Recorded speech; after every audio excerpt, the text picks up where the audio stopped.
Hey everybody, James Yeager. I'm back with Tim Morris, and we're going to talk about bullpups. Now, what have you got? I've got the old original. I guess this is a Mod 1, the one they released in the U.S. I've had it for about probably 5 or 6 years now. Wasn't that the SAR? What is yeah, that's SAR. Okay. The original. Okay, the OG. The OG, right. Okay.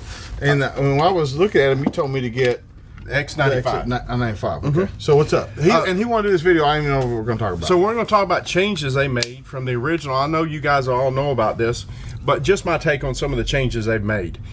So the original Tavor, as you'll notice, it's only got one rail on it besides the top rail. It's got one over here canted, so you can't put a lot of stuff on the front. The new Tavor has grip panels that can be taken off, and you can get 3, 6, 9, and 12, and 3, 6, 9, 12 all the way around. So you can put more stuff on there. Because if you notice, they've moved the charging handle on these two. This one's up front, and this one's in the middle of the gun, basically. So the 3 changes they made on this gun to make, and it could be argued to make it better or not, but nonetheless. First one, they moved the charging handle from up front to the middle, so therefore you get the 3, 6, and 9, and 12. This one's in the way on one side, so that's why you don't get the rail on that side. And you can move the charging handle ambidextrous to either side. Is that the right word? Yeah. Just say ambi. Ambi. Okay, there you go. You're putting an extra syllable. It's ambidextrous. Okay, thank you. So can this charging handle go on either side? Yes, that charging handle can be moved from side to side too for a left or righty. Now, to move the ejection, to move the bolt from left to right, you have to actually have a different bolt. But everything else can be moved. The charging handle, the safety. So to make it a true lefty, you'd have to change the bolt itself. Yeah, right. And even if you were left-handed, I'm going to tell you not to do that. Right. So anyway, we have never found a left-handed gun that makes it better for lefties, no matter what gun we're talking about. All right. Yes, I agree. Other things they've done is the mag release on the old one is down here at the back, and the mag release on the new one is where the AR mag release would be. And it's ambidextrous in and of itself. Just say ambi. It's ambi. You can push on either side of it, and it will come out. Oh, yes. Oh, shit. So either side of that, you can push on it, it will come out. The safety mechanism, or the fire controls, the safety mechanism is the same place on both. And again, the mag release has been moved. So the 3 things that you can argue that makes this a better weapon: the charging handle's in the middle of the gun, the mag release is where M4 mag releases are at now, which everybody should like, and it has a very, very much better stock trigger in it. They've cleaned that up somewhat. The gun, there are other things like the gun's a little thinner and this and that and the other. I don't know. So they weigh about the same. Okay. I was going to ask you something, and then you started talking. Okay. Damn it! What was I going to say? Well, let's talk. Well, go ahead. I'll go ahead. Let's talk about reloads. The difference when the reload on one of these bullpups is the normal way I reload an AR. I put the stock underneath my armpit and claps on it where I've got the gun as much stationary as I can get. That way I don't have one thing moving, the magazine going to the gun. However, it won't work on one of these because the port is back here, and what I found out is if you try to do it that way like you do an M4, you can block the port and get a double feed or something come out. Just to be clear, M4, we tell guys to put it under their arm, and that helps them hold it up, hold it in a steady position. People that are weaker, they can't just keep the gun out here and do that. That's the stupidest shit ever. Right. Anyway, so bring it here and load it, ejection port tilted down. He's saying do that on the Tavor, jam it under here, and now we are occluding. You might. Yeah, good chance of occluding the port. I got it. But as I said, because the weight is so far back here, not really that big of a deal for us to do that. And he just did it the way I do it, which is, and he didn't even know it, I bet you. All I do is take the gun and turn it, port down, and I can run it this way, get up here and do everything I need to do. So I just leave it on my shoulder and turn it port towards the ground, magazine well towards me. And that's what I do on all of them. I gotta tell you, I haven't had good reliability. These mags don't work well at all. No, I imagine you can't. So stick with factory mags. Yes. Tim. I've only shot a few rounds. It's been running great. And the other thing that he mentioned there is very important. Magazines. Some of these bullpups, like the FS2000 or some of those, which is junk. Right. You can only use a GI mag, metal mag, and these you can use. I use Lancers. James got me hooked on these. I love them. Any P mags, any standard magazines. The one you can't use is one of the beta mags, a dumbass beta mags with a bunch of rounds hanging off the side. Now you can use the Magpul. The Magpul, the one that sits down away from it. D60, now, those work pretty well, except for this. When it's on the gun, the way your arm hangs, it pushes out against your arm because there's a bulge down here. Not a big deal. You can work around it, but gotcha. No, it's good information. Now, what I'm curious about is we're going to eventually take these to the range and acceptable accuracy. What'd you say? Acceptable accuracy. Okay. Okay. Well, did it sound like something different? I don't know what you said the first time. So, I consider these battle rifles or go-to rifles or however you want to describe them.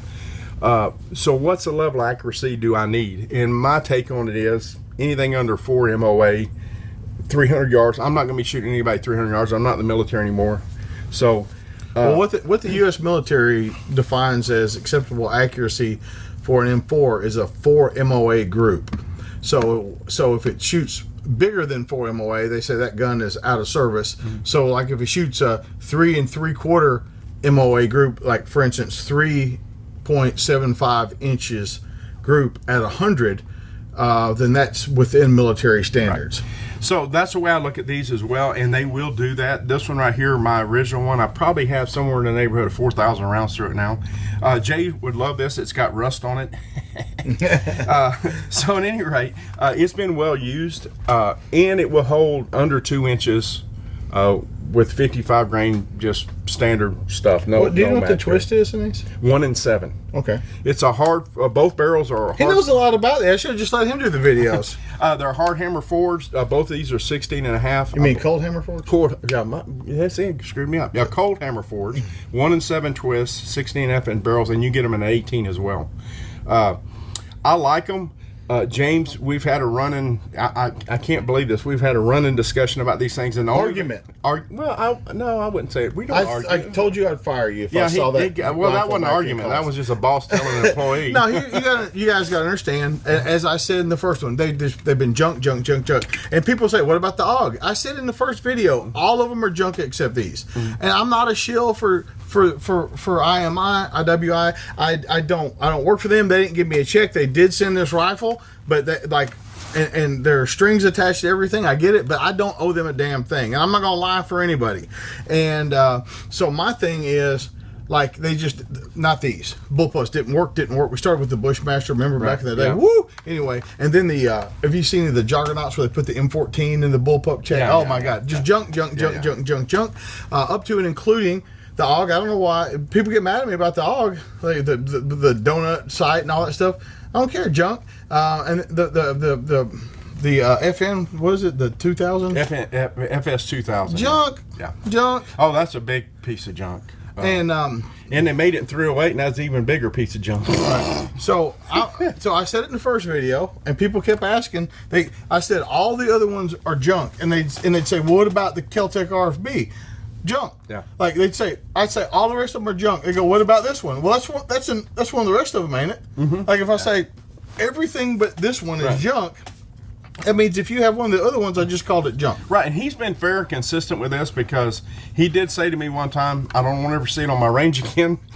I said, but I will stick it up your ass. But what was happening was he loved the damn thing, and I was like, Tim, we've had such bad luck with these things. Man, don't. I said, I tell people not to get them. And then you bring one. And then he kept bringing it. And I kept seeing class pictures. I'm like, man, people keep bringing Tavors to class. It was the same Tavor in every class. And finally, I said, hey, take that Tavor and let this girl shoot it. And he's like, no. He said, you're trying to trick me. You can fire me. I said, I can fire you anyway. But just seeing it, we've had several classes, like Yan has shot his. Thousands and thousands of rounds here. So basically, I had slammed that door shut and they breached it. Like these guns, I told the first video, I'm eating crow here. Like, Yeah, a little bit. well, no, but here's the thing. I say I reserve the right to change my mind when I get new information. And he did say this all along, to be fair. He said if he had to pick up one, it would be this one. Yeah. So he did say that. Before I got to where I would actually, like, all right, get one of these, I actually said to Tim, I said, okay, I would carry that gun. And, one more thing I forgot to bring up. On the new guns, on the X95s, this big pistol grip, Jay says, he always tells me when I was using it, get your hands out of the pistol grip. Get your hands off the Because you trigger. can put both of them in there. Get your hands off the trigger. Okay, so that's what I was going to ask you a little while ago, and I couldn't remember. There's apparently an aftermarket widget that puts a trigger guard here. Well, it's not aftermarket. It's actually from IWI. Oh, okay. And you just unscrew this, and we'll put a standard pistol grip and trigger guard there, where you don't have this big one. It doesn't have this on anymore? No. Man, I really like this. I wish it had this with the trigger guard. Yeah. Because as soon as I got this one, I was like, man, going through a door or something, racking my knuckles on a damn door jamb. I've done that too many times. And I was like, I like that. You know, and I got to be honest, I don't care if it has that bridge across it. Right. Like, either my finger's off the trigger or it's not. Right. Now, another thing, though, believe it or not, the Israelis claim that this gun, unlike an M4 where 4 points of contact, they say they got 6 because one arm, the magazine's back here, you got one arm against the magazine and the other one is laying parallel with this to give it more support for long shots. I'm not, I could care less. I'm not taking that long of a shot with it. I don't believe. But nonetheless, they claim 6 points of contact instead of 4. Who cares? Okay. All right, fair. But Jay said Jay kind of likes these guns, but he hates this part of it. So he said if he could get one that had a traditional trigger in it and trigger guard, he would be more susceptible to taking one on. So it's available now. So anyway. No, he was burning up to do this video. Like, he sent me a text or email, something, said, hey, let's do a video. I'm like, okay. And I came in today. It's his day off. He said, hey, you ready to do that video? Let's do it right now. Let's go do that video right now.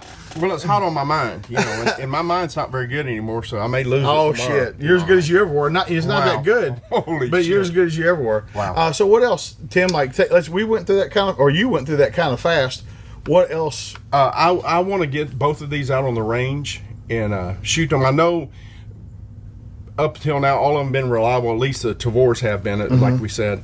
But I want to see what kind of groups, if anything, has changed, because neither one of them are free-floated barrels. Right. But this one doesn't have a collar, and this one does. And I want to see if that affects accuracy any. Some people say it does. Some people say it doesn't. We'll just see. Okay. So this is not zeroed yet. No. But you can. There was a fighting rifle class this weekend that he's teaching, and he's teaching it because I was going to, but I want to ride my motorcycle. Yeah.